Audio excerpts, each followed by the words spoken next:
Entonces, pues la idea de la práctica, para quienes se incorporaron un poquito más tarde, es darles a conocer tres partes de la anestesia inhalada. La primera, el circuito anestésico. La segunda, los sistemas anestésicos. Y la tercera, las fases de la anestesia, ¿verdad? Lo vamos a dividir en tres partes, pues para tener un conocimiento completo de la anestesia inhalada, ¿verdad?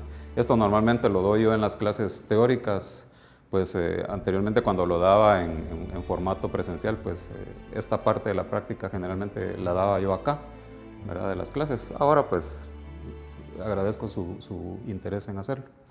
Entonces realmente los que conocemos como máquinas de anestesia inhalada no son máquinas, son circuitos, es decir, son sistemas a través de los cuales circulan los gases anestésicos y los gases anestésicos pues son los que el médico administra al paciente. Entonces el conocer el circuito anestésico es fundamental, ¿verdad? Pareciera que son cosas digamos mecánicas y cosas que no son importantes, pero la verdad es que sí lo es. De hecho, incluso la seguridad industrial del manejo del oxígeno, ¿verdad? Los flujos y las presiones son cosas que sin lugar a dudas tenemos que saber hacer, ¿verdad? Saber manejar. Entonces comenzamos hablando de la fuente de oxígeno, ¿verdad? Que es el cilindro. Esta es una unidad H, es una unidad hospitalaria de 2200 PSI, ¿verdad? O sea, son altas presiones de oxígeno. Y estos pequeños, las unidades E de emergencia, pues tienen exactamente la misma presión, trabajan a 2200 PSI. O sea, son sistemas de alta presión. Y los reguladores, ya sea el pequeño regulador de este o el regulador prefijado del cilindro grande, pues son los que reducen la intensa presión de oxígeno que va a entrar al equipo de anestesia inhalada, ¿verdad? Entonces el circuito anestésico comienza desde el cilindro de oxígeno, ¿verdad? Que es la fuente de oxígeno, obviamente, y pasa a través de esta manguera de presión, ¿verdad? Que son las que distribuyen el oxígeno del cilindro ya hacia el flujómetro, que es donde el médico dosifica el oxígeno al paciente. Entonces, hablemos un poquito del regulador, ¿verdad? Yo recomiendo estos reguladores, se llaman reguladores prefijados, porque ya están diseñados para la anestesia inhalatoria y para otros suministros médicos. La ventaja de los reguladores prefijados es que solamente se necesita abrir la llave central del oxígeno y el regulador automáticamente da el flujo que necesita el flujómetro y el resto del circuito para poder funcionar, que es equivalente a 15 litros. ¿De acuerdo? Si usamos un regulador no prefijado como este pequeño, pues ya les mencioné que lo que necesitamos es abrir el flujómetro a 15 litros por minuto. Con estos hay que ver porque a veces nos venden equipos reguladores de 8 litros por minuto. Esos no sirven para anestesia, ni los concentradores de oxígeno. El concentrador de oxígeno pues concentra oxígeno obviamente del aire atmosférico, pero sus flujos generalmente no pasan de 5 litros por minuto. Entonces el circuito va a estar muy pobre en cuanto al flujo de oxígeno. Recuérdense que el flujo de oxígeno es como el caudal. De hecho, todas estas partes del regulador, esta y esta también se llaman caudalímetros, ¿verdad? Porque lo que pasan es un caudal, o por así decirlo, un chorro de oxígeno al sistema. Entonces, toda máquina de anestesia, independientemente del tipo de máquina que sea, necesita recibir 15 litros por minuto, ¿verdad? Para poder funcionar y poder mantener al paciente con suficiente oxígeno durante el proceso. Por supuesto que hay otros reguladores no prefijados, pero tienen flujómetro, ¿de acuerdo? Exactamente, que tienen un flujómetro para poder administrar el oxígeno. Este es otro tipo de regulador, es un regulador no prefijado. Y normalmente se les conoce como reguladores de 2 relojes, así les dicen en los distribuidores o los que los venden, ¿verdad?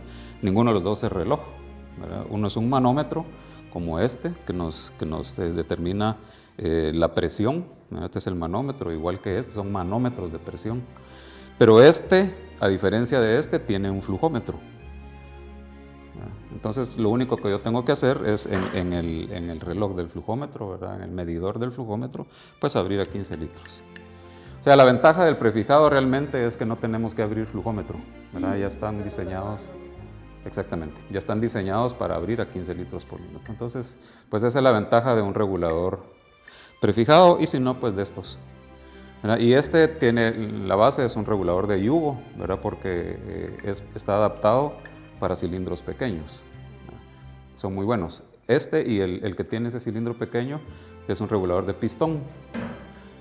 Y el regulador de pistón pues no es más que un regulador diferente en cuanto a su estructura, pero al final el flujómetro de este,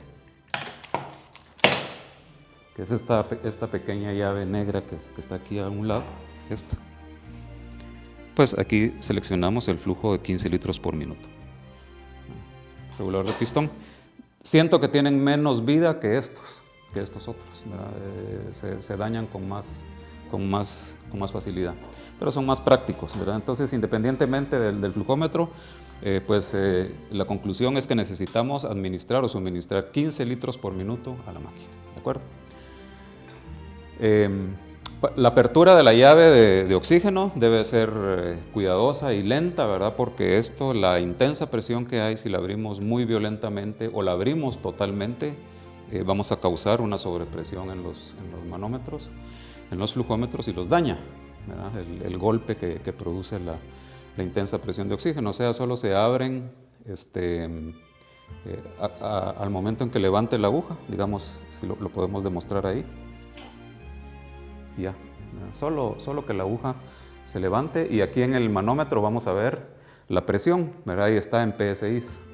Ya cuando la presión está en rojo vamos a tener dificultad de flujo al equipo, ¿verdad? Porque ya hay muy poca presión en el cilindro y a veces el flujo ya no es tan de 15 litros, sino que se reduce a 12 o incluso a 10 litros cuando ya hay muy poco.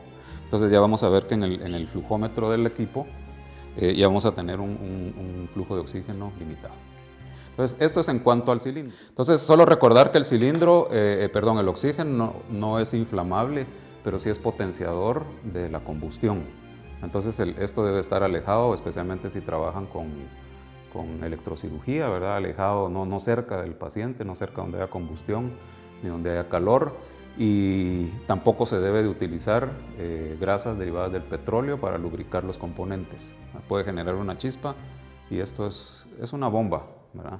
Igual el transporte, especialmente esos, ¿verdad? He visto que a veces los transportan en el compartimento de carga de pick-up, ¿verdad? Eso es bien peligroso porque si eso se descabeza, se fractura la cabeza, es un misil, ¿verdad? Prácticamente por la intensa presión que tiene.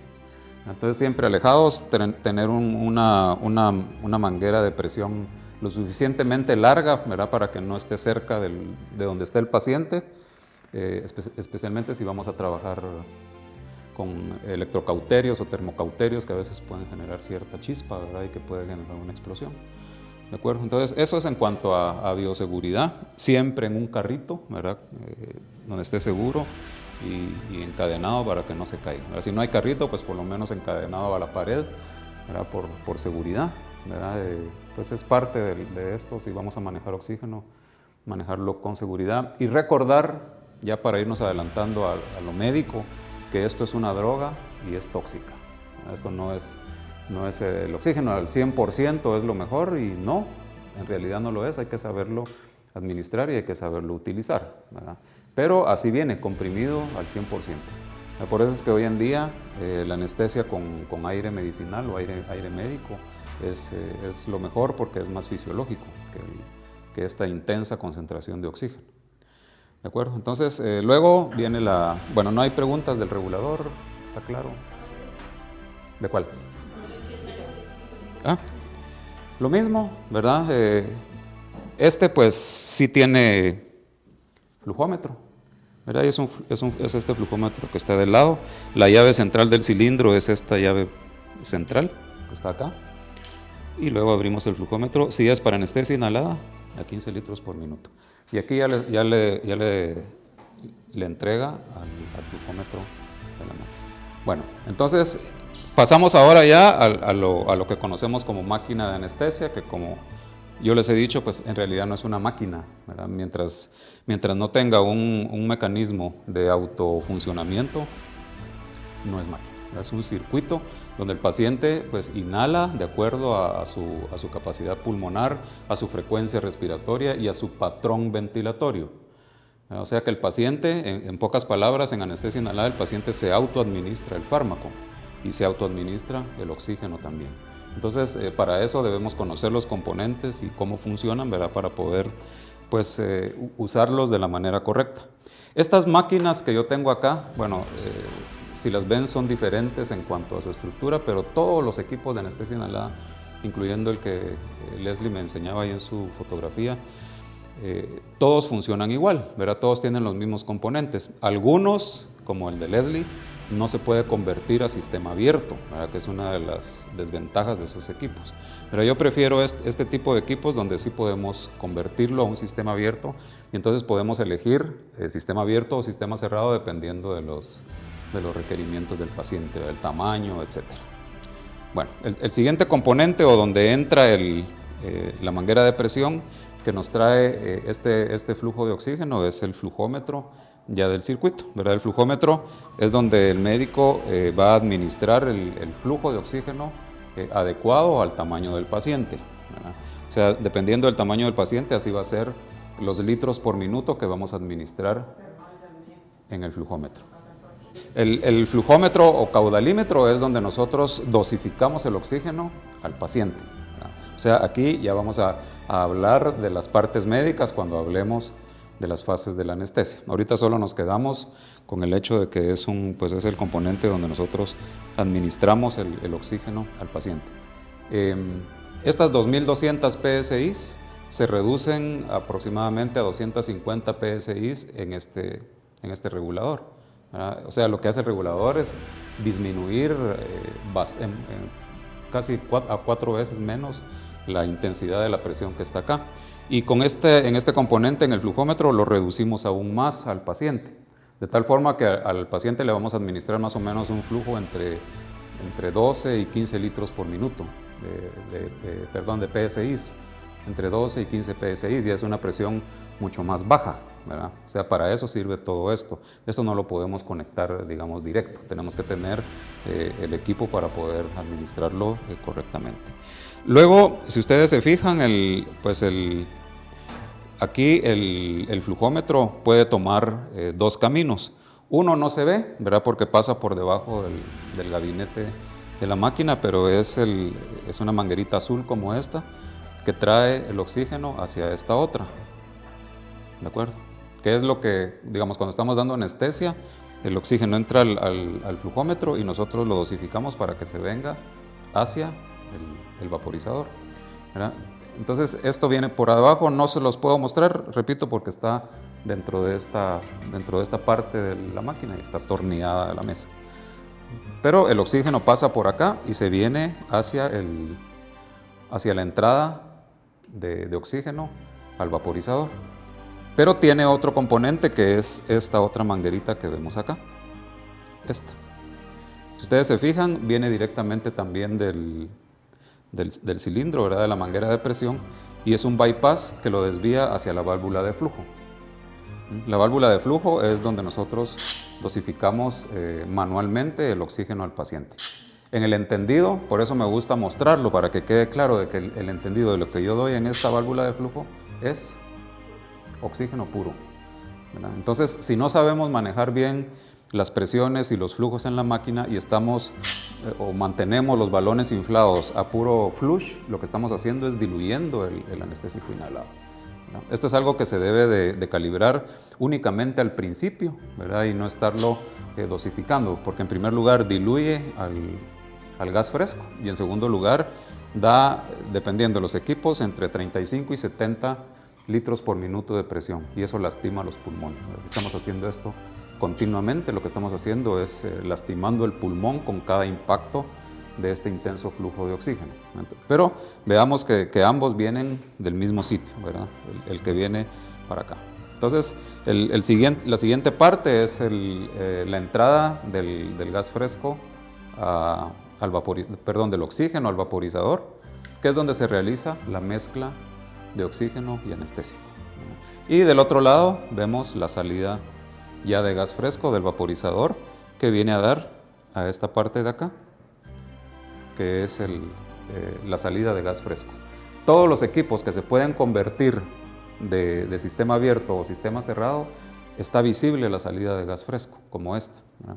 Aquí la podemos visualizar, igual acá, es esta que se encuentra ubicada en esta parte de la máquina, ¿verdad?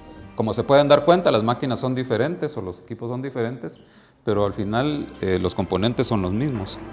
En esta sí podemos ver en la parte de atrás lo que les hablaba de las diferentes mangueras por donde pasa el oxígeno. Son mangueras bien pequeñitas, ¿verdad? Pero son componentes de presión, ¿verdad? Una que viene directo al vaporizador, ¿verdad? Y la que viene aquí hacia el flujómetro, o la que viene del flujómetro, perdón, hacia el vaporizador. Y aquí atrás está el bypass que me permite dar flujo. Acá, aquí, que es la válvula de flujo de esta máquina. Entonces, ¿para qué nos sirve el flushing, digamos? Para llenar el sistema al inicio de la anestesia. Toda vez llenamos el sistema y calibramos las presiones, que lo vamos a ver más adelante, ya no deberíamos de estar flushando la máquina. ¿Eso es antes de tener al paciente? No, ya el paciente conectado. Si usted lo hace antes, se sale la presión, ¿verdad? Tiene que estar el paciente ya conectado, hacemos el flush, calibramos nuestras presiones, nuestros flujos y ya no se debería estar. También, digamos, si uno necesita, o por ejemplo necesita asistir al paciente porque está deprimido, aquí queda anestésico en todo el circuito, ¿verdad? Entonces yo lo que hago es hacer un flush de esto para limpiar de isoflorano y ya con el vaporizador cerrado ya puedo asistir al paciente solo con oxígeno. Sí, tiene otros usos, ¿verdad? Desde luego que tiene otros usos también. Bueno, entonces la entrada y la salida del vaporizador, pues no son nada del otro mundo, ¿verdad? Pero es bueno saberlo, ¿verdad? Aquí entra el oxígeno que viene de nuestro dosificador, que es el flujómetro. Entra al vaporizador, que es donde se realiza la mezcla, ¿verdad? Y donde vamos a fabricar lo que conocemos como gas fresco, ¿verdad? Que es la mezcla del anestésico, independientemente de qué anestésico sea, con el oxígeno, ¿verdad? Solo recordar un poco que esta parte es el componente más importante de la máquina. Entonces, en el vaporizador nosotros lo que hacemos es reducir la volatilización natural del gas, ¿verdad? Del agente anestésico, que son líquidos volátiles. Por ejemplo, el isoflorano tiene un porcentaje de volatilización natural del 32%. Eso quiere decir que si yo dejo abierto el frasco de isoflorano o dejo abierto el suministro del isoflorano a la máquina, se volatiliza, ¿verdad? Muy intensamente, al 32%. Entonces el médico lo que hace con el dial del vaporizador, que es esta parte, lo que hace es dosificar desde 0, digamos, hasta 5%, o sea, le estoy reduciendo el 32 a una fracción que normalmente trabajamos con el isoflorano entre 1.5 y 2.5%. O sea, esto lo que hace es reducir esa volatilización natural, ¿verdad? Como que lo va liberando más lentamente y genera una mezcla, ¿verdad? El vapor que se genera en condiciones naturales, todo eso está medido a una atmósfera de presión, ¿verdad? A temperatura, a una atmósfera de presión, digamos sobre el nivel del mar.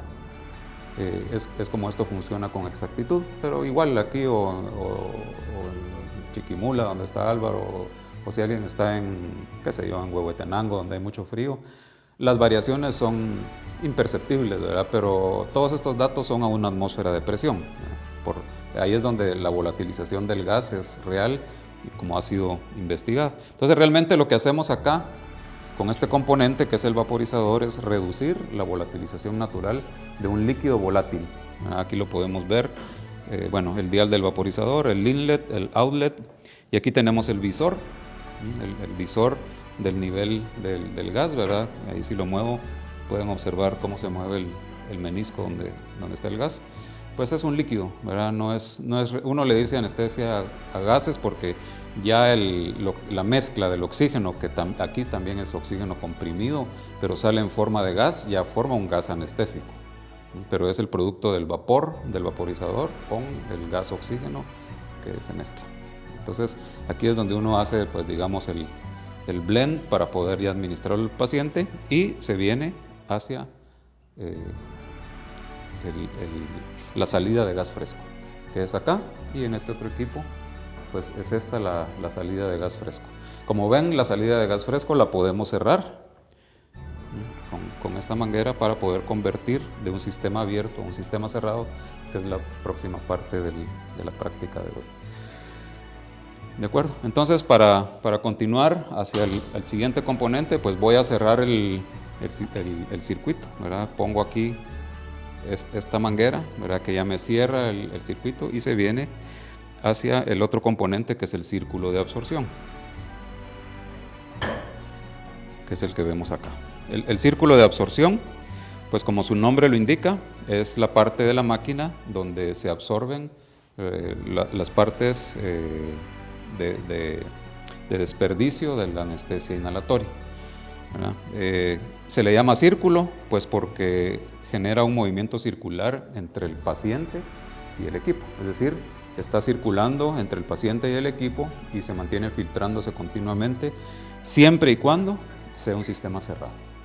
En el sistema abierto no hay recirculación, ¿verdad? Ahorita vamos a hablar solo de esto, ya cuando hablemos de sistemas les explico a detalle cómo funciona el sistema abierto, ¿verdad? Y cómo vamos a calibrar los flujos y las presiones en el sistema abierto. Aquí, pues, insisto, estamos haciendo un reconocimiento de los componentes y para qué sirven, ¿verdad? En síntesis, eso es lo que estamos viendo. Igual acá, este es el círculo de absorción de este otro equipo, ¿verdad? Como pueden ver, pues tiene varias partes, ¿verdad? La parte transparente, que es el canister, donde se encuentra la cal sodada, debe ser transparente para poder nosotros evaluar la calidad del material que usamos para filtrar el gas exhalado, ¿verdad? Porque esto realmente lo que filtra es el gas exhalado, ¿verdad? Tiene otros componentes, la válvula inspiratoria, ¿verdad? La válvula inspiratoria, las dos válvulas unidireccionales, que son las que funcionan alternamente para determinar inspiración-expiración. O sea, cuando el paciente inspira, se abre la inspiratoria y se cierra la expiratoria, y viceversa. Cuando el paciente expira, se abre la expiratoria y se cierra la inspiratoria.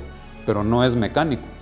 Estos se cierran y se abren por la diferencia de presiones de cuando el paciente inhala. Y de ahí lo importantísimo de poder definir si vamos a usar un sistema abierto o vamos a usar un sistema cerrado. Porque un animal pequeño no mueve un círculo de absorción de este tamaño.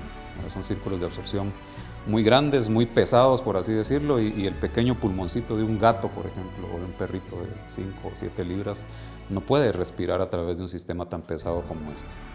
Entonces, pues es lo importante de saberlo. Entonces, los círculos de absorción sirven precisamente para limpiar el gas anestésico del paciente, ¿verdad? Igual en esta, ¿verdad? Aquí también podemos ver donde dice hacia el paciente, que es la válvula unidireccional de inspiración y la válvula unidireccional de expiración. ¿De acuerdo? La manguera también es parte del circuito, ¿verdad? O sea, el circuito viene desde el tubo traqueal, toda la máquina y el oxígeno. Todo eso es el circuito, ¿verdad? Que es donde, valga la redundancia, circula los gases anestésicos, tanto inspiratorios como expiratorios. Entonces, igual las válvulas de absorción, ¿verdad? Que son estas dos que están acá, las válvulas unidireccionales, y la vida del pulmón del paciente, que es el manómetro de presión, que es donde vamos a calibrar la presión de trabajo del pulmón del paciente para que no causemos daño, ¿verdad? Les decía al principio allá en el salón de clase que no solo tenemos que entender la morbilidad del anestésico, sino la morbilidad del oxígeno, la morbilidad del flujo, la morbilidad de las presiones, que pueden ser mórbido-mortales. Un paciente puede entrar bien, pero si le manejamos mal la presión, acá va a salir con barotrauma o con volutrauma, o con atelectrauma, ¿verdad? Atelectasias a consecuencia del mal manejo de los flujos y presiones. ¿De acuerdo? Este es el brazo para poner el balón reservorio. Entonces aquí se pone el balón reservorio, igual en esta, pues se pone acá.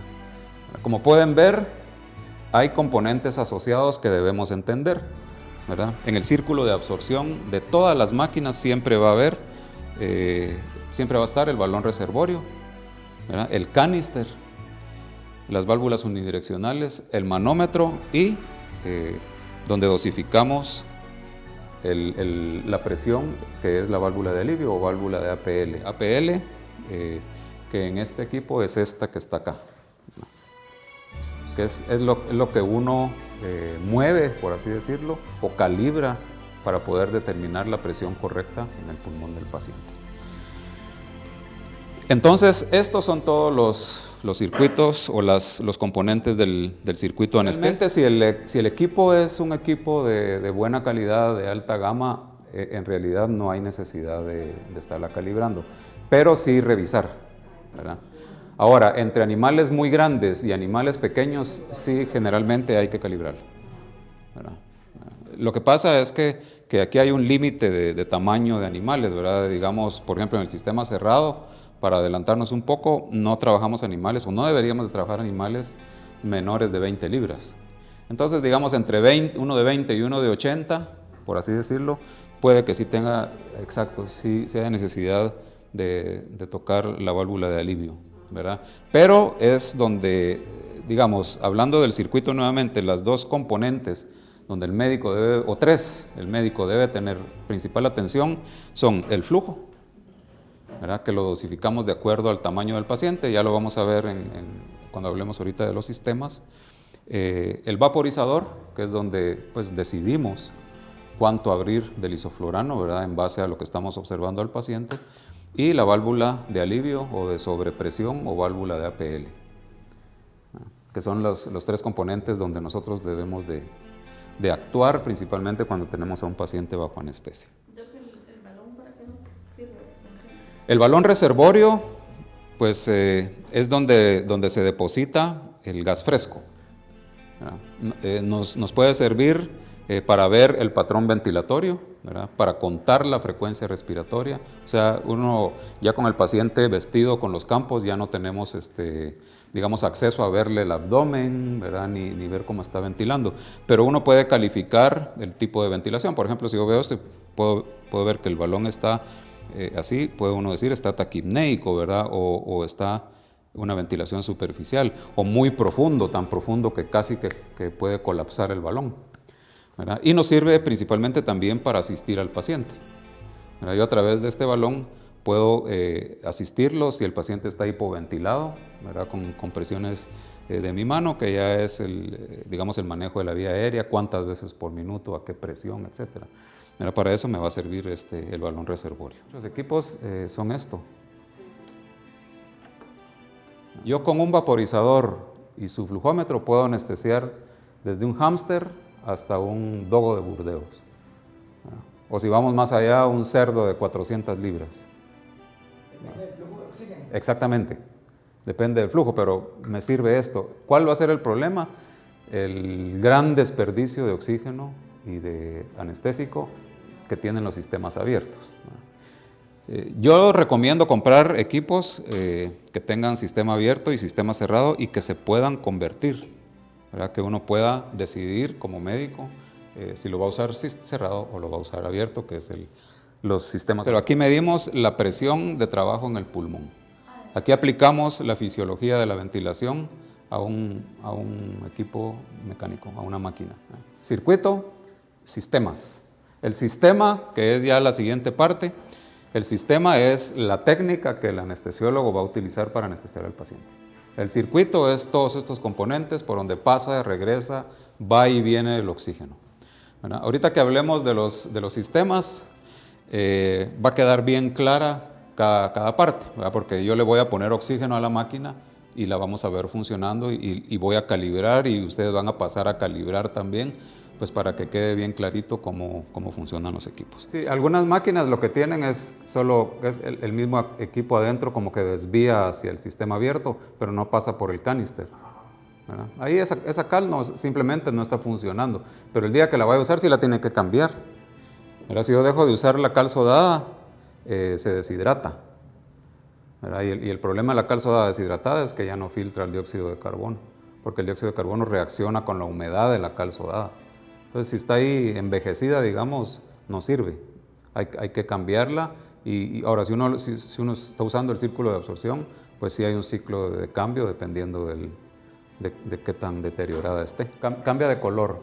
Sin embargo, no es digamos, no es el patrón para tomar la decisión, ¿verdad? Por ejemplo, justo esta semana me pasó, justo con este equipo, que 2 pacientes me hicieron hipercapnia, ¿verdad? O sea, si usted quiere tener una buena idea de la cal sodada, de cómo está funcionando, tiene que tener un capnómetro, ¿verdad? Porque el paciente hipercápnico que está ventilando bien, con un buen patrón y está hipercápnico, la única explicación es cal sodada exhausta. Y si usted se fija, esta cal sodada no está de color violeta, ¿verdad? A veces la cal sodada simplemente, por ejemplo, esta es una cal sodada que tiene mucho tiempo, ¿verdad? Y la cambié hace como un mes, pero me duró poco tiempo y no está morada.